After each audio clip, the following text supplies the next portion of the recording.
just was saying that I thought that the matchup was going to be GoSu.Gatored versus TSL Alive, but actually it's going to be Gatored versus ZeNEX.Yong.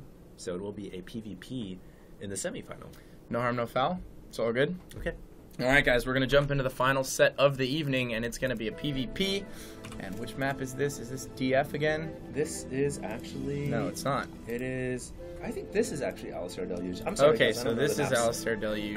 I'm confused between two maps' names, so I do apologize on that. I'll check after this and let you guys know. Little ponds by your base?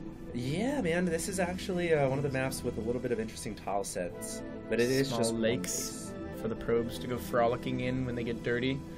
And go wash off in the lake. I would think the Zerglings would more be frolicking in the water. The Zerglings? Yeah. Zerglings aren't allowed to frolic. Why not? They can dance. They'd have to go commit ritualistic suicide in the water. Queen commanded it. They can't stand the water. They can't stand... Zerg can't stand water. They like creep. It's true. You spray water on them, they're like little cats. they infest the... Once they infested the lakes, then it would be Zergling free. I wonder what it would look like once a creep hits this little lake.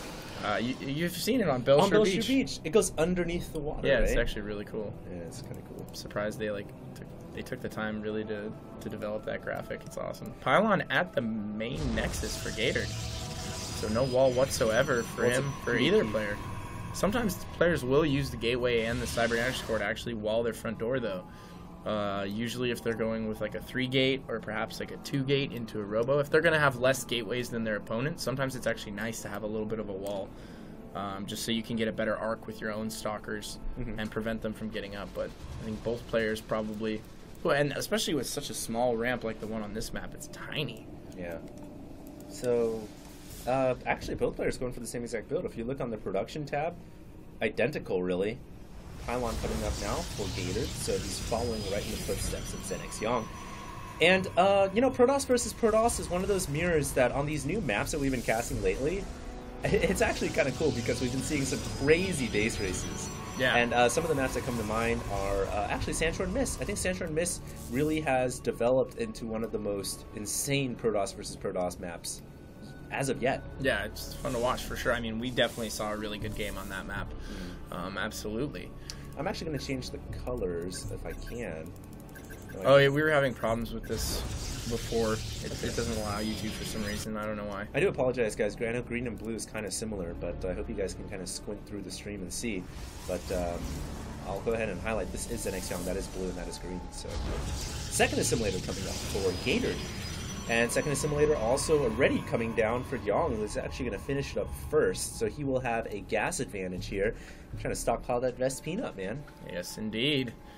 Which I like me some signals he's either going to get some tech or perhaps a few sentries out, or a stalker-heavy composition. Probably not going to be a super zealot-heavy composition, just judging by the fact that he's getting both those gases. Both players getting Warp Gate, and still no deviation in tech really from either player thus far. Second gas for both players as well. You know, if I was a Protoss player, I'd probably rip my hair out playing this matchup. I already have stress playing ZVZ. PvP just is like a whole other level, man. I know it's not quite as intense as Ling Bling, but I think it's super cheesy, or cheesier than I think ZVZ at least. I mean, it's just a very, very micro-intensive, micro-oriented, and then yeah, there's also a lot of like haha cheesy type builds. You can do DT rushes, blocking the ramp with force fields, and then warping stuff into the main. I mean, there's all kinds of sneaky stuff you can do that Protoss players have a really difficult time holding off.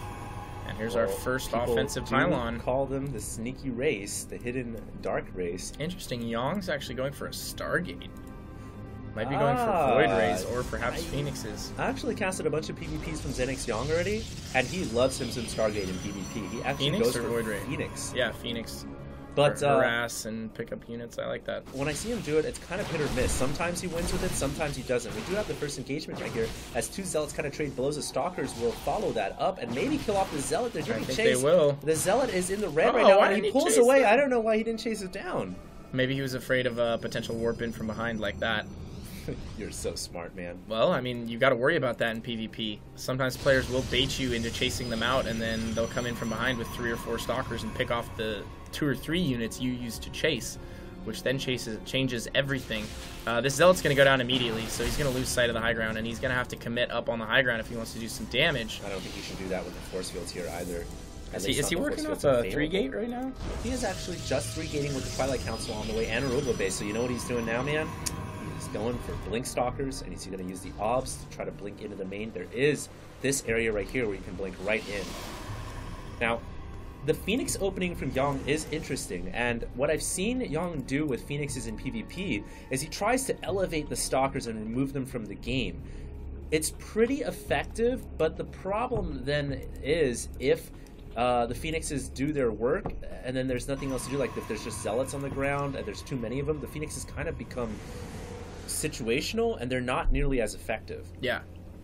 Well, they haven't been discovered yet, and there's obviously no obs out on the field yet, so these Phoenixes are probably going to come as a huge surprise. They were just scouted, though, by the pylon. Ooh, that sucks. So 3 Phoenixes headed straight into the main now, and he's going to pull his Stalkers into the mineral line, and that's really going to prevent a lot of the damage that these Phoenixes could have done. And what a random sort of thing right there. Just a pylon in a totally random location ends up scouting the Phoenixes. Well, it was the pylon that was being used for the offensive orbit. Yeah, I think Gatored lucked out there in a major way, though. Yong was going to fly those all the way around. Picks off that Stalker that was holding the ZeNEX.Yong tower in mid, so that Stalker will go down. And wow, Phoenixes actually do surprisingly well against Stalkers. Yeah, they're not too bad.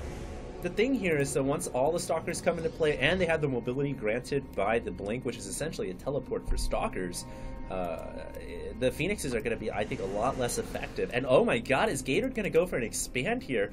He must be feeling pretty confident seeing the Phoenixes, and he thinks he can hold his own. Wow.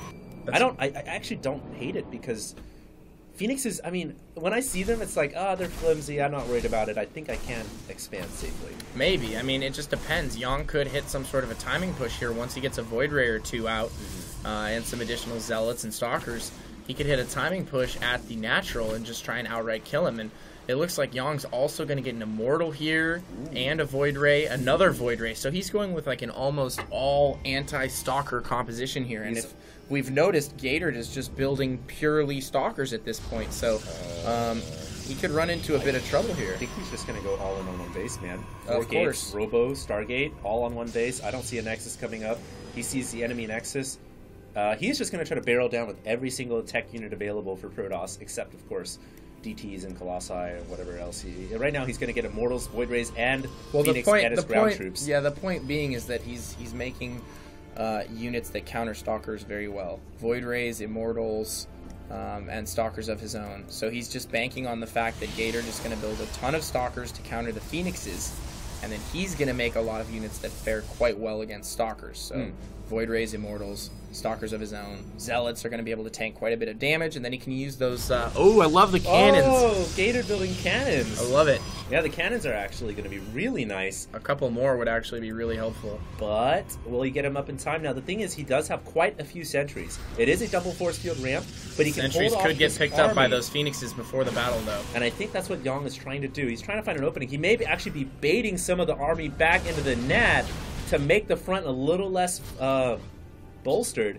And he will do that, but does not decide to commit quite yet. He waits for the pylon to come up so he can warp in reinforcements. 4 Zealots in the front, and he is going to go in here. Now, there is a 3rd cannon being warped in. He warps up the sentries, though. He lifts off the sentries, removing force field from the game. Only a couple of force fields go down, but it is enough to keep the Protoss army away. Yeah, those are real good force fields right there, and he didn't manage to pick off all the sentries, so there still are a few sentries. He does have a couple of Phoenixes here, so he could try and lift off additional sentries, but these 3 cannons are going to help so much. 4th cannon on the way. Does he get the force fields down? Yes, he does. Barely. A little bit late. Is he going to be able to break through here, though? I don't think he has enough. There's enough Stalkers and cannons working together in conjunction. They might be able to take out all of these units as they come up the ramp. He's pulling probes off the line. It's going to be really close here. Once these Immortals get up the ramp, though, they can take out those cannons, and depending on how much life the Immortals have, now that they're up the ramp, they're going to start working on those cannons and take them down, and there it is. Wow. Wow. That was actually really, really cool. That was a solid timing push from Yong right there. And I like how he used the Phoenix